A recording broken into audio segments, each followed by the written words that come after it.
A CEO of a supermarket chain in the United States decides to appoint a young star in the company, an up-and-comer, to be VP of Sales and Marketing.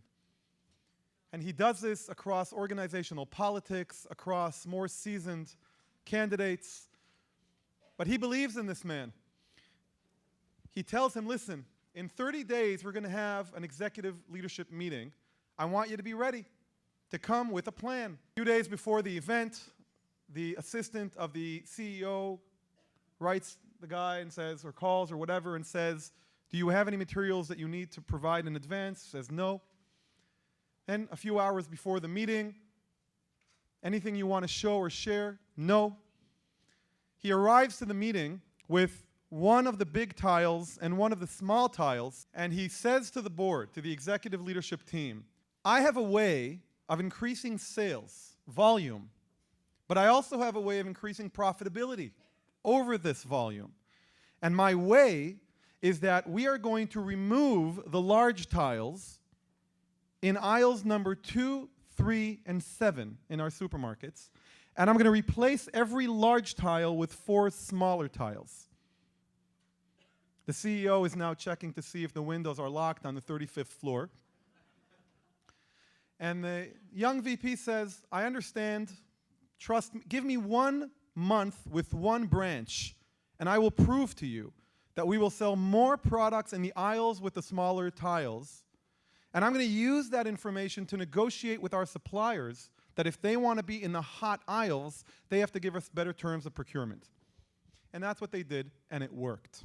Amazingly, it worked. My question to you is, why did it work? You walk into the supermarket, you take a cart. The cart has wheels.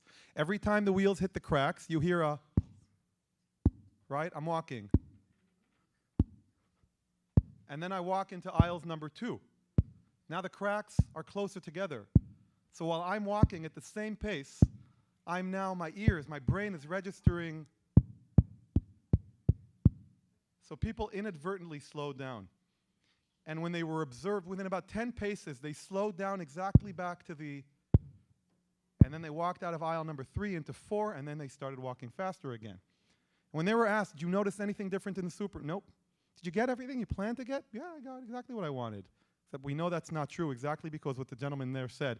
Longer windows of exposure to the product make you buy more.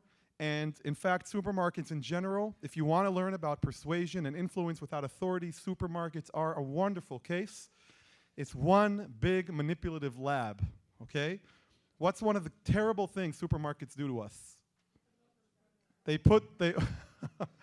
Right? They split up no, but there's something even worse than splitting up. They bake cookies. Worse.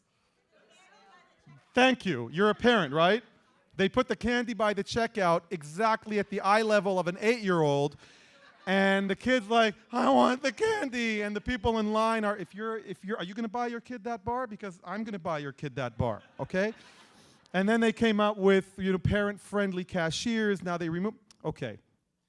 The reason I started with this story is because what I want to show you now is a less obvious, a less direct, a less linear approach to persuasion.